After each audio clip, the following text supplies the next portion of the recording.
Hi, we've received your 30-day notice and we're making this video for you so you'll have an idea of what's going to be checked when we move out and return your security deposit.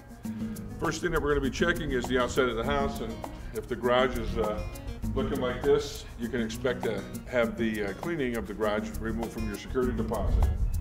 We've got a guy who does that, or you can try to do it yourself. Our guy charges between $200 and $400 to get that done.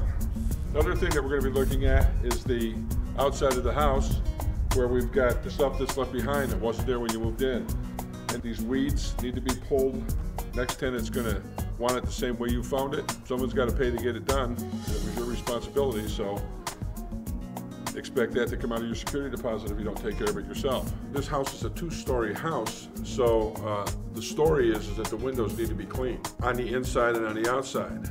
Now the tenant can probably clean the windows just fine on the inside, but unless you've got a 24-foot extension ladder to climb up and clean them on the outside, you might need to hire a professional. I've got Steve in here. He's one of our vendors, and you can see he's got his ladder set up and he's fairly reasonable on these windows.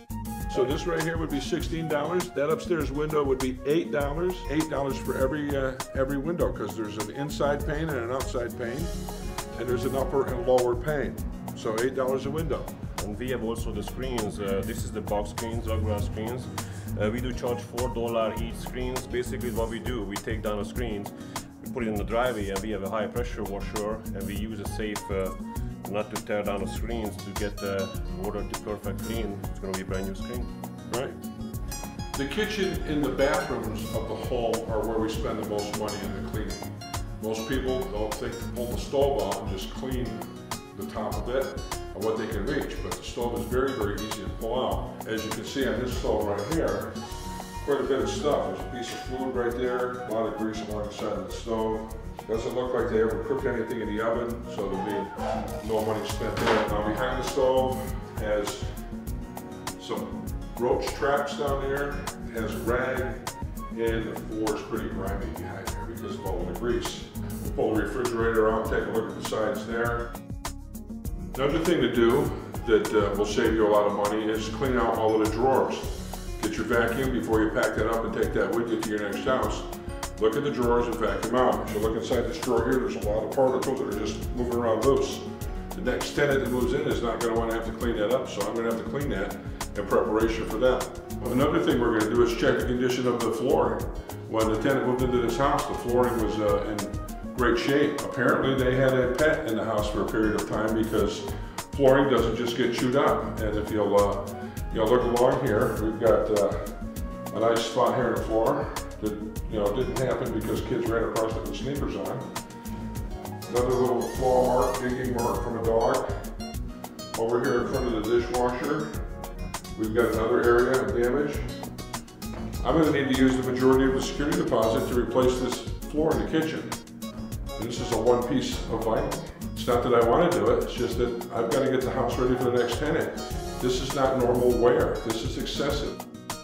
We're in the bathroom, another area that a tenant can spend a lot of money on their security deposit, getting it cleaned up. I encourage you to clean around the john. Make sure that there's no soap scum on the shower, the sinks. Polish up the fixtures, the handles. And one thing that a lot of tenants forget to do is to clean the top of the door. We're going to run our fingers across the top of the door. There's no dirt, so this house is reasonably clean, with the exception of the stuff on the stove and the refrigerator and the problems in the kitchen. This house would get all of their money back if it wasn't for the damage that's we found and the cleaning that needs to be done. In the bedroom, we're going to look for nicks on the walls, and we're going to look for the cleanliness of the baseboard. But if a room has a ceiling fan in it, a lot of times the tenant doesn't remember to clean the fan or the motor. So we're going to touch the leading edge and the trailing edge of the fan, see if we get any dust off of there. And it's just going to be a matter, if it's dirty, someone's going to have to spend some time cleaning the fan. So we're looking at the baseboards, and we're going to look at the tops of the doors and the tops of the molding and see if cleaning still needs to be done. So when tenants typically move into the house, the walls and the halls are all in good working order. And of course, when they move out of the house, furniture hits the walls and we end up with nicks like this one here on the wall. We don't want to turn the property over in rough shape, so we're going to fix that, and that's probably going to be you know, a $25 or a $35 charge out of your security deposit for something like that. Another thing that you're going to check when you're doing the move out, things that you're going to know that you're going to be charged for, is this door. This door is a stamped door, and it's been damaged. I cannot repair this. I need to replace this door. So this door costs somewhere in the neighborhood of $65 at Lowe's or Home Depot. It's going to need to be painted to match. Probably going to need to have the entire door casing changed because they come that way. So you're talking about probably $150 labor, $65 for the door, $215 of your security deposit that you're not going to get back because you didn't take care of the property. This is not normal wear. This is damage. This is excessive. We've walked through the house, now we're going to go into the backyard, make sure that our sliding glass door and screen and everything still works correctly. This is turned over to you in good shape. You can see that the sliding door slid rather easily, which means that the tracks are in good shape. Screen door should slide as equally easy.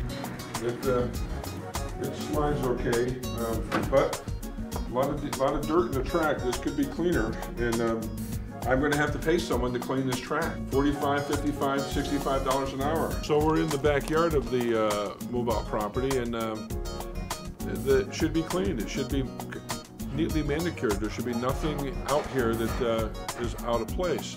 And we can see by looking at it that we've got paper, trash. Looks like part of a stuffed animal that got tore up maybe by the dog that didn't live in this property. But it's all in the area that's under the control of the tenant. So on the day that they're moving out, this should be ready to go.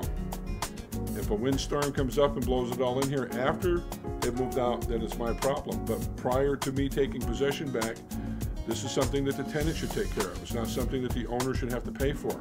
So this video is not the complete deal on moving out, but it gives you a good idea of what we're going to be checking, so there should be no surprises. You move out of your house, you get it cleaned so that it's ready for us to turn it over to the next tenant. The only thing that the landlord is going to pay for is normal wear. All of the stuff that's excessive is going to come out of your security deposit. Hopefully that'll be enough. If you got any questions, you can give George a call at Blackbird Realty or send me an email. Thanks, and have a great day. See you next time.